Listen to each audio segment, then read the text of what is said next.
Students, ये आपके लिए तीसरा पेपर है गृह विज्ञान का। इससे पहले जो भी सेट आपके लिए डाले गए हैं उन सेट को पढ़ लेना। बार बार मैं एक ही चीज़ बताता हूँ, जो सेट डाले जाते हैं उनको पढ़ लेना। एक भी सेट छोड़ोगे तो कुछ ना कुछ प्रश्न आपके छूट जाएंगे। तो प्रश्न सारे के सारे सेटों में से आता है, तो इसीलिए सभी सेट्स पढ़ना। जो जो चीज़ें बताई जा रही है उसको ढंग से पालन करें, ठीक है। तो यहाँ पर जो है आपके 4 बहुविकल्पीय प्रश्न स्टार्टिंग के रहेंगे, जिसमें टोटल मिलाकर के 20 प्रश्न रहेंगे। पहले 2 सेट में आप समझा चुका हूँ कि कैसे प्रश्न रहेंगे। चलिए यहाँ पे डायरेक्ट सॉल्यूशंस देखते हैं। पहला जो क्वेश्चन है, व्यक्ति को संतुलित आहार ग्रहण करना चाहिए क्योंकि इसमें क्या होता है, क्योंकि इसमें आहार संबंधी समस्त आवश्यकताएं पूरी हो जाती हैं, ठीक है ना। तो यहाँ पर जो है आपका सी ऑप्शन इसका करेक्ट आंसर हो जाएगा, ठीक है। ये आंसर समझ में आ गया। आते हैं नेक्स्ट प्रश्न की तरफ। इसमें ख पार्ट में पूछा गया, फेफड़ों से ऑक्सीजन ग्रहण करके कोशिकाओं में कौन पहुंचाता है। तो फेफड़ों से ऑक्सीजन को पहुंचाने का काम करता है होमोग्लोबिन। तो यहाँ पे बी ऑप्शन इसका करेक्ट हो जाएगा। नेक्स्ट जो है आपका ग पार्ट, यहाँ पे पूछा गया है, श्वासोच्छ्वास प्रक्रिया में सहायक नहीं है। तो श्वास में जो सहायक नहीं है वो क्या होता है, वृक्क जो है ये खून और जो है आपका साफ करता है, ठीक है। बाकी कंठ, गला, फेफड़ा, श्वास नलिकाएं सभी के सभी श्वास में सहायक होती हैं। इसके बाद जो नेक्स्ट क्वेश्चन है, नलिका विहीन ग्रंथि कौन सी है, जिसमें नलिका नहीं पाई जाती है। तो वो ग्रंथि जो है पीयूष ग्रंथि है, ठीक है। अगला जो क्वेश्चन इसमें पूछा गया है, डीपीटी का टीका किन रोगों की रोकथाम के लिए लगाया जाता है। तो डिप्थीरिया, कुकर खांसी और टिटनेस तीनों रोग जो है इसमें आपका काम कर जाता है ये टीका। इसके बाद जो है आपका नेक्स्ट प्रश्न, हैजा के जीवाणु का नाम आपको बताना है। तो हैजा के जीवाणु का नाम क्या हो जाएगा, तो उसको बोलते हैं विब्रियो कॉलेरी, ठीक है। तो बी ऑप्शन इसका करेक्ट हो जाएगा। नेक्स्ट जो क्वेश्चन है इसमें पूछा गया है, गंदी बस्तियों में रहने वाले व्यक्ति वंचित रहते हैं। तो ये किससे वंचित रहते हैं, गंदी बस्तियों में रहने वाले व्यक्ति जो है धन से भी, अच्छे घर से भी, स्वास्थ्य सुविधाओं से। ये सभी बिल्कुल सही आंसर हो जाएगा। अगला प्रश्न जो है, पर्यावरण रक्षा के लिए पेड़ पौधे उगाने चाहिए, ऊर्जा के वैकल्पिक स्रोत ढूंढना चाहिए, नदियों को साफ रखना चाहिए। बिल्कुल सारे सही आंसर हैं। इसके बाद आपका नेक्स्ट प्रश्न जो है इसमें पूछा गया, स्वास्थ्य शिक्षा महत्वपूर्ण है। तो स्वास्थ्य शिक्षा किस लिए महत्वपूर्ण है भैया, तो स्वास्थ्य शिक्षा महत्वपूर्ण हमारा इसलिए है क्योंकि छात्र छात्राओं के लिए भी है, महिलाओं के लिए भी है, सभी के लिए। तो ये सभी के लिए है, तो यहाँ पे सी ऑप्शन हो जाएगा ना। यहाँ पर सभी के लिए नहीं तो ऑप्शन ही नहीं होगा सही।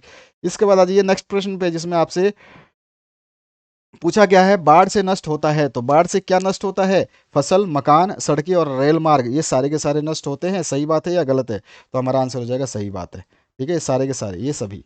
इसके बाद जो नेक्स्ट क्वेश्चन है इसमें पूछा गया है, एकाकी परिवार में पाई जाती है। तो इसमें आपकी 2 पीढ़ियां पाई जाती है। तो आपका ए ऑप्शन करेक्ट हो जाएगा। सबसे पहले वाला जो सेट मैंने आपको दिया था उसमें ये क्वेश्चन मैंने करवाया था, ठीक है।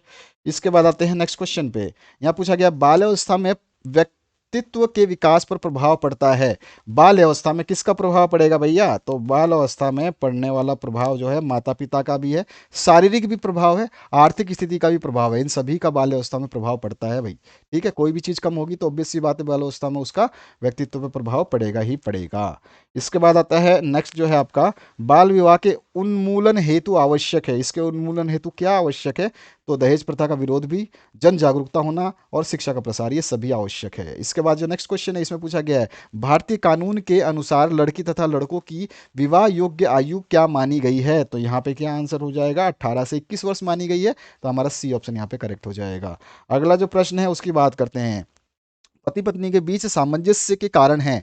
तो संवेदात्मक असंतुलन, या फिर आर्थिक अभाव, या संयुक्त परिवार, ये क्या रीज़न है पति पत्नी के बीच असमंजस्य जो होता है, उनके बीच में जो है मेल जोल नहीं होता।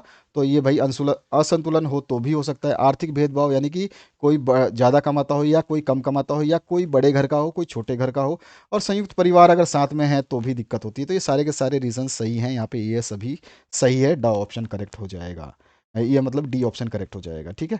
अगला जो प्रश्न है इसमें देखिए, भारत में दहेज निरोधक अधिनियम पारित हुआ था। तो ये कब पारित हुआ था, तो सन 1961 में इसको पारित किया गया था, ठीक है। अभी तक देखो इसका लेकिन अभी तक निचोड़ नहीं निकला है, बस ये पारित ही हुआ है। इसके बाद आ जाइए नेक्स्ट प्रश्न पे। यहाँ पर देखिए, सामाजिक विच्छेदन के कारणों में सम्मिलित है। तो इसमें सामाजिक विच्छेदन में कौन कौन सी चीज़ें सम्मिलित हैं ये आपको बताना है। तो इसमें जातिवाद, जनसंख्या वृद्धि, सामाजिक कुरीतियाँ, ये सभी के सभी सम्मिलित है भाई। तो यहाँ पे डी ऑप्शन करेक्ट हो जाएगा, ख ऑप्शन का। इसके बाद ये ग पार्ट में, यहाँ पे दूध के अतिरिक्त शिशु का संपूरक आहार निम्नलिखित में कौन सी आयु में आरंभ करना चाहिए। तो दूध के बाद में जो और हम आहार देते हैं तो वो कौन सी आयु में आरंभ करना चाहिए ये पूछा गया है। तो 6 माह के आयु में आरंभ कर देना चाहिए। तो बी ऑप्शन करेक्ट हो जाएगा, क्लियर। नेक्स्ट जो प्रश्न है इसमें पूछा गया है, बाल मृत्यु का कारण है। तो बाल मृत्यु का कारण क्या है भाई, तो यहाँ पे स्वास्थ्य संबंधी जानकारी और सुविधाओं का अभाव होगा तो भी होगा, यौन शिक्षा का अभाव होगा तो भी होगा, बाल विवाह होगा तो भी होगा। उपरोक्त सभी बिल्कुल सही कर सकते हैं हम। यूनिसेफ की स्थापना हुई थी, मैंने अभी अभी आपको इससे पहले वाले सेट में बताया था, ये 1946 में हुआ था, तो यहाँ पे सी ऑप्शन करेक्ट होता है। अब बड़े प्रश्नों की बात करते हैं। बड़े प्रश्नों के साथ साथ में आपको मैं छोटे छोटे बीच बीच में कुछ प्रश्न बताऊंगा जिसकी आवश्यकता आपको पड़ने वाली है, तो उनको थोड़ा ध्यान रखेंगे। यहाँ पे जो आपके प्रश्न होंगे 5 अंक के प्रश्न, 5 नंबर से जो प्रश्न चालू होंगे, इसमें दो दो खंड करने होंगे, एक एक नंबर के खंड रहेंगे, ठीक है। दूध में मुख्य रूप से कौन से विटामिन पाए जाते हैं, तो आप बता सकते हो कि ये आपका दूध में जल भी होता है, वसा भी होता है, प्रोटीन भी होता है, कार्बोहाइड्रेट भी होता है और खनिज लवण भी पाए जाते हैं। इनकी मात्रा यहाँ प्रतिशत में दी गई है। इसको अगर आप अपने ज्ञान के लिए, अपने वृद्धि के लिए रखना चाहें तो बिल्कुल याद करें, और ये बेहतरीन होता है। जितनी चीज़ें आपको मिले बेहतरीन तरीके से याद कीजिए। मैंने जितने भी सेट आपके लिए डाले हैं सभी में सॉल्यूशन बताए हैं, कंप्लीट सॉल्यूशन दिया है, एक भी वर्ड छोड़ा नहीं है आप लोगों के लिए, ताकि आप एग्जाम की तैयारी बेहतरीन कर पाओ, ठीक है। अच्छा, दूसरा जो है रुधिर का संगठन लिखिए, यानी कि रुधिर जो है ये किस किस से मिलकर बना होता है, तो लाल, श्वेत और प्लेटलेट से बना होता है। ये भी मैंने एक सेट में आपको करवाया था, ठीक है। तो ये एक एक नंबर के प्रश्न हो गए। अच्छा, अगर आपसे छठा जो प्रश्न है आपके सामने है, अगर आपसे कोई पूछ ले कि घेंघा रोग किस खनिज तत्व की कमी से होता है, तो क्या आंसर बताएंगे आप। तो घेंघा रोग जो होता है ना, गलखंड रोग जिसको बोलते हैं, वो आयोडीन की कमी से होता है। थोड़ा सा ये ध्यान रखना है आपको, ठीक है।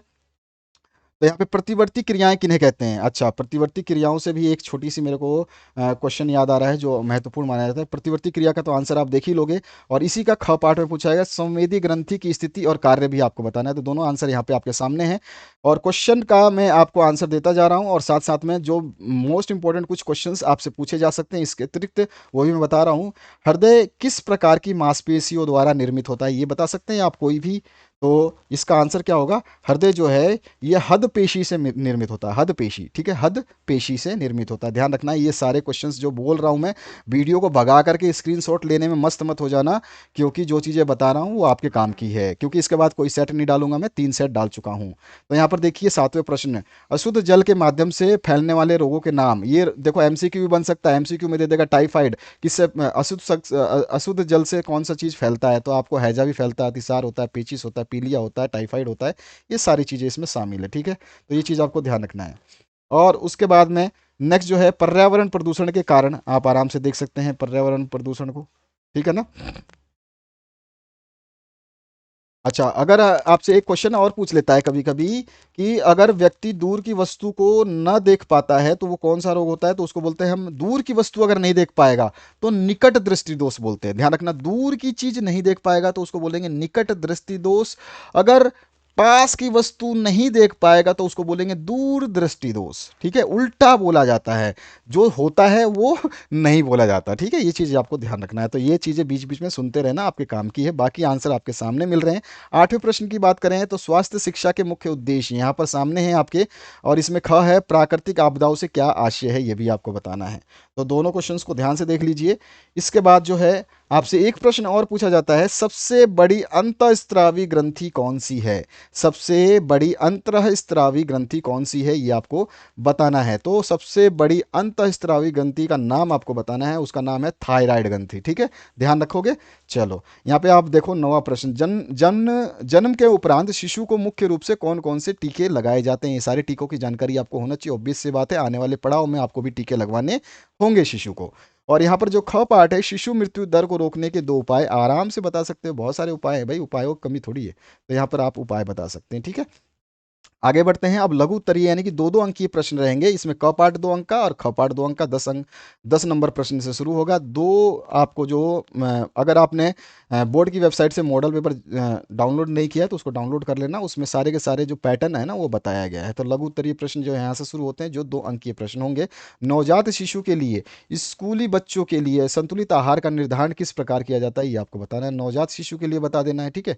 थोड़ा सा लिख देना है क्योंकि 2 नंबर का, और स्कूली बच्चों के आहार में क्या है ये बता देंगे, ठीक है। इसके बाद में मानव शरीर में रक्त के कार्य क्या होते हैं, ये आपको बताना है। तो मानव शरीर में रक्त के कार्य को आप बता सकते हैं। मैं थोड़ा सा छोटा कर दूं ताकि आप लोग ना इसका स्क्रीनशॉट लेने में आपको समस्या ना हो, ठीक है। तो उसमें क्या होता है कि आप आसानी से पूरा मैक्सिमम जो है आप ले सकते हैं स्क्रीनशॉट। तो मानव में रक्त के कार्यों का उल्लेख कीजिए। भागना नहीं है, हर चीज़ में बता रहा हूँ, भागोगे तो कुछ ना कुछ छूटेगा, और छूटेगा तो फिर बाद में पछताओगे। चलो, कोई बात नहीं, आपने ये समझ लिया, यहाँ पे हो गया आपका, ये बहुत सारे इसमें हैं। अच्छा, इसमें से कोई भी देखो, 2 अंक का है तो 2 से 3 आपको केवल लिख देना है। कार्य का उल्लेख करने का मतलब ये नहीं कि 2 में आप रामायण लिखो, 2 अंक के हिसाब से कम 2 से 3 पॉइंट, 4 पॉइंट लिख देना है बस, उससे ज़्यादा नहीं लिखने। और छोटे वाले पॉइंट लिखना, जितना भी छोटे छोटे पॉइंट है ना उनको याद रखना। इसके बाद आ जाइए, ज्ञान इंद्रियों से क्या तात्पर्य है? शरीर की ज्ञान इंद्रियों के नाम और उसके कार्य। ज्ञान इंद्रियां जो बाहर और आंतरिक दोनों होती हैं, ठीक है। तो पहले तो ज्ञान इंद्रियां या संवेदन ग्राही भी बोलते हैं, तो ये आपको ध्यान रखना है। मानव में ज्ञान इंद्रियां कौन कौन सी हैं? तो आपकी आँख है, कान है, नाक है, जीवा है, त्वचा है। ये क्या है? आपकी आंतरिक ज्ञान इंद्रियां है, ठीक है। इसमें जो है आपको बता देना है, बाह्य ज्ञान इंद्रियां कौन सी है? कर्ण है, नेत्र है, नासिका है, जीवा है, त्वचा है। और आंतरिक ज्ञानेंद्रिय ये तो आपकी बाह्य है, और आंतरिक में क्या बता दोगे? ये सारी बता दोगे, ठीक है। इसके ख पाठ में, कृषि के विकास से गंदी बस्तियों को और बढ़ने से रोका जा सकता है, इसके कौन कौन से सुझाव दिए जा सकते हैं, ये आप बता सकते हैं। तो इसका आंसर यहाँ से नोट करिए, आराम से शांति से बिल्कुल बिंदास होकर के पढ़िए, ठीक है। अच्छा, एक क्वेश्चन और बनता है, सुनामी का सबसे अधिक प्रभाव जो है कहाँ दिखाई देता है? तो तटीय मैदान में सबसे ज़्यादा सुनामी आएगा, ठीक है, ध्यान रखना है ये बात। इसके बाद आ जाइए, इस क्वेश्चन का आंसर आपने नोट करा, कुछ पार्ट जो बचा हुआ है ये देख लीजिए। वायु प्रदूषण के क्या कारण है, ये आपको बताना है। अथवा में ये अगर, अथवा का मतलब ये है कि ये वायु प्रदूषण के क्या कारण है, या फिर ये क्वेश्चन ऐसे भी आ सकता है कि वायु प्रदूषण से मानव जीवन पर क्या प्रभाव पड़ता है। ध्यान रखिएगा, ये दोनों क्वेश्चन, अथवा नहीं दिया गया, ये दोनों क्वेश्चन का मतलब ये है। अथवा तो 15 नंबर से शुरू होगा, तो यहाँ पर क पार्ट में जो पूछा गया है उसको इस तरह से भी ये प्रश्न पूछा जा सकता है। तो ये रहा इसका उत्तर, आप इसको नोट करें, ध्यान दें, और यहाँ पे इस प्रश्नों के उत्तर को नोट करते रहे, ठीक है। इसके बाद चलिए, एक क्वेश्चन और बनता है, उसको समझ लीजिए। जो क्वेश्चन, हाँ, यहाँ पे वायु प्रदूषण मानव जीवन को निम्नलिखित प्रकार से प्रभावित करता है। तो ये आप जो है यहाँ पर प्रदूषण के प्रभाव जो है बता सकते हैं, ठीक है। तो इसमें आपको ज़्यादा नहीं लिखना है, 2 2 अंक में क्या लिखोगे आप, ज़्यादा नहीं लिखना है, केवल आपको समझाते हुए जितना पूछा जाए ना उसके हिसाब से लिखना है, कुछ ज़्यादा वर्णन मत करना। यहाँ पे हमने डिस्क्राइब ज़्यादा दिया है ताकि बच्चे को जो जैसे याद हो वैसे याद कर सके, ठीक है। तो इसमें घबराने की बात नहीं कि बहुत बड़ा है, बहुत छोटा है, ऐसा कुछ नहीं है। जहाँ पर जितना लिख सकते हैं उतना आप लिखें, बस उससे ज़्यादा लिखने की कोशिश ना करें। आपके लिए आंसर का जो है पूर्ण रूप से यहाँ पर दिया जाएगा आंसर, जिसमें से आपको 2 से 3 पॉइंट, 4 पॉइंट यूज़ करने हैं, सारे पॉइंट यूज़ ना करें, समय आपका बचेगा और पेपर भी पूरा हो जाएगा। प्राकृतिक आपदा पर 4 बिंदु आपको लिखनी है, तो प्राकृतिक आपदाओं पे ये 4 बिंदुएं लिख सकते हैं, ध्यान रखिएगा। अब इसके बाद आता है आपका 13वां प्रश्न। इसमें जो है आपका संयुक्त परिवार और एकाकी परिवार में अंतर पूछता है। 2 अंक का प्रश्न है, तो कम से कम 2 से 3 अंतर लिखने हैं। मैंने तो बहुत सारे अंतर बताए हैं, लेकिन आपको 2 से 3 ही अंतर लिखने हैं, ठीक है, ध्यान रखना है। संयुक्त परिवार और एकाकी परिवार में अगर ये 5 अंक का प्रश्न आ जाएगा तो 5 अंतर लिखने होंगे। इसीलिए समस्या ये है कि आपका प्रश्न कौन सा कहाँ पे पहुंच जाएगा, ये आपको सोचने का अवसर भी नहीं मिलेगा। इसलिए सारे प्रश्नों को ना आप ढंग से तैयार करें। तो एकाकी और संयुक्त परिवार की ये 3 आपने अंतर देख लिए। अब आ जाइए और बाकी अंतर भी दिखा देता हूँ। तो ये रहा आपके बाकी के अंतर, यहाँ पे 4 5 6 7 जो आपको याद होता है ना वो याद कीजिए। तो इसको नोट करिए आप आराम से। इसके बाद आपका 8 9 और भी हैं कुछ, और फिर इसके बाद में 10। इसके बाद ख पाठ, क्योंकि आपको लिखने कितने हैं, जितने अंक दिए जाएंगे ना उससे 1 2 पॉइंट ज़्यादा लिखना है। जैसे 2 अंक का प्रश्न है तो 2 पॉइंट से ज़्यादा लिखना है, 2 पॉइंट की बजाय 3 पॉइंट या 4 पॉइंट अगर मैं लिख दूँ तो सबसे बेहतरीन है, ठीक है। और शिशु को पूरक आहार देते समय किन किन बातों का ध्यान रखा जाता है? तो ये बातों का ध्यान रखा जाता है। इसमें से आप 2 से 3 बातें, 4 बातें जो आपको समझ में आती है, जो आपको याद रहती हैं, वो लिखनी है। तो देख लीजिए इसको। इसके बाद आते हैं, एक एक क्वेश्चन और बनता है, शिशु में अस्थाई दांत जो होते हैं, यानी कि दूध के दांत की संख्या कितनी होती है, ये ध्यान रखना। दूध के दांत की शिशु में संख्या कितनी होती है? 20 होती है, ठीक है। ये ध्यान रखना है आपको। क्वेश्चंस बीच बीच में कुछ बताते जा रहा हूँ इंपॉर्टेंट, वो नोट करते रहे, कान खुले रखें। स्क्रीन से स्क्रीनशॉट लेने से पहले कान खुले होने चाहिए आपके। अच्छा, ये जो प्रश्न है ये 4 तरीकों से पूछा जाता है। अल्प आयु में विवाह के दुष्परिणाम, ठीक है। या फिर ये पूछेगा बाल विवाह से होने वाली हानियां। या फिर पूछ सकता है कम उम्र में विवाह का बालिका पर कुप्रभाव। या फिर पूछ सकता है बाल विवाह का लड़कियों के स्वास्थ्य पर प्रभाव। तो ये चारों प्रश्न एक ही है, ठीक है, लेकिन पूछने का तरीका अलग अलग है। तो ऐसा मत सोचना कि यार ये प्रश्न तो मैंने पढ़ा ही नहीं है, फिर ये कोई पूछे ये प्रश्न तो मैंने पढ़ा ही नहीं है, क्योंकि वहां पे एक ही प्रश्न इनमें से कोई दिया जाता है, ठीक है। ये रहा इसका आंसर, कौन कौन से प्रभाव पड़ सकते हैं इसमें। व्यक्तित्व के विकास में बाधा आ जाता है, स्वास्थ्य पर प्रतिकूल प्रभाव पड़ जाता है, जनसंख्या वृद्धि तो है ही इसका परिणाम। उसके अलावा शिक्षा का अभाव हो जाता है, और बाल दंपत्ति जीवन भार जो है संभालने में अयोग्य रहते हैं, क्योंकि छोटे बच्चे होते हैं, अब उनको क्या समझ नहीं समझ, ठीक है। बेकार की समस्या हो जाती है। बेकारी की समस्या मतलब, बेकारी का मतलब होता है कि कह सकते हैं कि रोजगारी, ठीक है, बेरोजगारी। और जो है योग्य जीवन साथी चुनने में कठिनाई भी होती है। ऑब्वियस सी बात है, जब उनका शादी बचपन में हो गया तो योग्य जीवन साथी कहाँ से चुनेंगे। यहाँ पे ख पार्ट आता है, इसमें जो पूछा गया आपसे, ये दो तरह से प्रश्न पूछा जा सकता है। परिवार नियोजन कार्यक्रम को सफल बनाने के लिए सुझाव दीजिए, या फिर परिवार नियोजन कार्यक्रम को सफल बनाने के लिए कोई दो सुझाव दीजिए, या फिर सुझावों का वर्णन कीजिए। कुछ इस तरह से क्वेश्चन आएगा, और इसके आंसर को आप इस तरह से नोट कर लीजिए, देख लीजिए आराम से, ठीक है। अच्छा, एक शिशु सुरक्षा के संगठन पूछा जाता है कभी कभी। शिशु सुरक्षा के कौन कौन से संगठन हैं, या फिर ऑप्शंस में आपको दे दिया जाएगा। तो देखो, शिशु सुरक्षा संगठन का नाम है रेडॉक्स सोसाइटी, उसके अलावा यूनिसेफ भी है, कस्तूरबा गांधी ट्रस्ट भी है। ध्यान रखना, ये तीनों तो याद होने ही चाहिए, ठीक है। बाल विवाह निरोधक अधिनियम मैंने बताया था कब बनाया गया था। बाल विवाह निरोधक अधिनियम, दहेज वाला तो मैंने बता दिया। बाल विवाह निरोधक अधिनियम 1929 में बनाया गया था, ध्यान रखना, ये बहुत ही इंपॉर्टेंट है। बाल विवाह निरोधक अधिनियम जो है, ये शारदा जी के प्रयासों से हुआ था, ये भी ध्यान रखना। 1929 में इसको लागू किया गया था, बाल विवाह अधिनियम को, ठीक है, कि इसको प्रतिबंधित करना चाहिए, और किसके संयोग से, शारदा जी के संयोग से, ठीक है। ये चीज़ आपको थोड़ा सा ध्यान रखना है। बाकी मैं आपको आंसर्स बता चुका हूँ। और यहाँ 15वां जो है प्रश्न, अब ये प्रश्न जो है 5-5 अंक के प्रश्न होते हैं। संतुलित आहार से क्या समझती हैं, विस्तार पूर्वक। और संतुलित आहार क्या है, संतुलित आहार क्यों आवश्यक है, ये सारी चीज़ें बतानी है। संतुलित आहार क्या है, आहार संबंधी आवश्यकता क्या है। इसके बाद देखिए, ये सारे के सारे आप प्रश्नों को आराम से नोट कर सकते हैं। अब आ जाइए नीचे की तरफ। इसमें संतुलित आहार का अर्थ भी बता सकते हैं। तो ये रहा पूरा 5 अंकों का प्रश्न है, तो आप अपने हिसाब से कम ज़्यादा कर सकते हैं। मुझे पता है कि आप कितना भी याद करेंगे तो पूरा तो याद नहीं हो पाएगा, तो जितना मेन पॉइंट आपके दिमाग में फिट रहेगा ना कहानी, उतना आप लिख दीजिएगा। बस संभल के लिखना है और सही तरीके से लिखना है। अथवा पार्ट में है संक्रामक रोग क्या होते हैं, इससे फैलने के कारण क्या हो सकते हैं, और रोकथाम कैसे किया जा सकता है, ठीक है। या फिर ये प्रश्न इस तरह से भी पूछा जा सकता है कि संक्रामक रोगों की रोकथाम के लिए क्या क्या उपाय हैं। और ये क्वेश्चन इस तरह से भी पूछा जा सकता है, संक्रामक रोगों की रोकथाम आप कैसे करेंगे। तो ये सारे के सारे प्रश्न एक ही हैं, और इसके उत्तर यहाँ पर है। ये संक्रामक रोग क्या होते हैं, ठीक है, ये दो तरह के होते हैं, ठीक है। तो यहाँ पर जो है संक्रामक रोग जो है ये वाला, और एक दूसरा है असंक्रामक रोग, ठीक है। अब यहाँ पर देखिए, यहाँ पर आ जाइए, और संक्रामक रोग कैसे फैलते हैं, ठीक है, इनको हमने बताया है यहाँ पर, आप इनको देख सकते हैं। इसके बाद आ जाइए, और भी सारी चीज़ें इसमें हम बात करेंगे। वायु द्वारा है, कीटों द्वारा, अन्य जंतुओं द्वारा भी है, चोट और घाव के द्वारा भी हो जाता है, चोट लग जाए सही नहीं हो तो। प्रत्यक्ष संपर्क के माध्यम से, यानी कि शारीरिक संपर्क हो तक सकता है, छुआछूत मतलब छूने से, स्पर्श करने से। यौन संबंध द्वारा तो आप जानते ही हैं, सुजाक है, सिफिलिस है, एड्स है, ये मेन बीमारियां हैं जिसका उपचार बहुत ही ना के बराबर आपको मिलेगा। संक्रामक रोगों का रोकथाम जो है, ये सारे रोकथाम है, 1 2 3 आप यहाँ पे देख सकते हैं। देन अगेन 4 नंबर तक है। उसके बाद भूकंप आपदा हमारे समाज में क्या प्रभाव डालता है, और इसके बचने के उपाय क्या क्या हो सकते हैं, इस तरह से पूछा जा सकता है। या भूकंप आपदा से क्या हानियां होती है, ये पूछा जा सकता है। या भूकंप के प्रभाव तथा उससे बचने के लिए उपाय पर टिप्पणी लिखनी है, ये पूछा जा सकता है।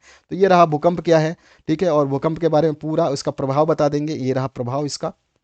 इसके बाद में उपाय बताएंगे, तो उपाय ये रहा, ठीक है। तो इस तरह से आप उपाय बता देंगे, ये सारे के सारे आंसर्स हो गए आपके। तो इस तरह से सारे के सारे उपाय आंसर है। चार, आपका 5 नंबर का क्वेश्चन है, मतलब 5 5 6 6 पॉइंट तो लिखने ही लिखने हैं। 5 5 6 6 पॉइंट तो लिखने, मिनिमम 5 पॉइंट, उससे ज़्यादा तो आप लिख दें तो बेहतरीन है। ध्यान रखेंगे आप, हर पॉइंट में बता रहा हूँ। 5 नंबर का प्रश्न है तो 5 से ज़्यादा पॉइंट लिखिए, 4 नंबर का प्रश्न है तो 4 से ज़्यादा पॉइंट लिखिए, 3 अंक का प्रश्न है तो 3 से ज़्यादा पॉइंट लिखिए, 2 अंक का प्रश्न है तो 2 से ज़्यादा अंक पॉइंट लिखिए, और 1 अंक का प्रश्न है तो 1 से ज़्यादा पॉइंट लिखिए। ये होता है एक पेपर को बेहतरीन तरीके से सॉल्व करने का तरीका, ठीक है।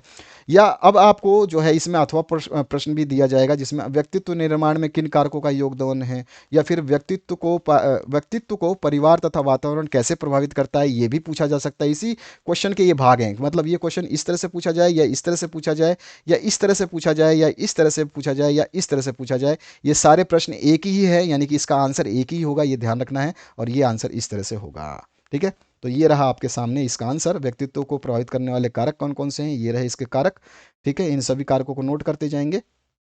इसके अलावा आपका जो आगे बढ़ेंगे वो प्रश्न भी हम देख लेते हैं। इनको नोट कर लेना, ध्यान से समझ लेना, एक एक दो दो लाइनों में आपको समझाना है।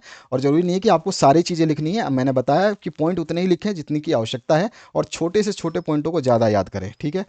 तो यहाँ पर जो है आपका ये सारा का सारा सॉल्यूशन है, थोड़ा सा डिटेल में लिखा गया है कि आपको जो करना है वो याद करिए। अच्छा, परिवार का प्रभाव जो है वो कैसा हो सकता है, तो यहाँ पर देखिए ये रहा, ठीक है, परिवार का प्रभाव। स्कूल का प्रभाव भी आप बता सकते हैं, अलग से क्वेश्चन भी बनता है, स्कूल का प्रभाव कैसा होता है व्यक्तित्व पे, वो भी आपको मैंने दूसरे सेट में करवाया हुआ है। सामाजिक प्रभाव के बारे में भी पूछ लेता है, तो ये भी आपको ध्यान रखना है।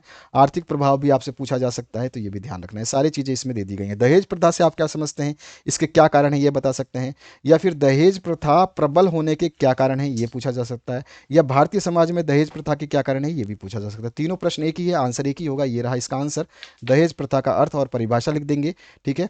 यहाँ पर जो है चार्ल्स के हिसाब से भी है, मैक्स के हिसाब से भी है, उसके अलावा जो है आप और भी बहुत सारे हैं, इनके हिसाब से भी दे सकते हैं। दहेज प्रथा के कारण क्या क्या है ये आप बता सकते हैं, यहाँ पे बहुत सारे कारण हैं, आप अच्छे तरह से जानते हैं, आपको अपने शब्दों में लिखना है। शब्द हमने यहाँ पे चुन के दिए हैं, आप इनको पढ़िए और याद करिए।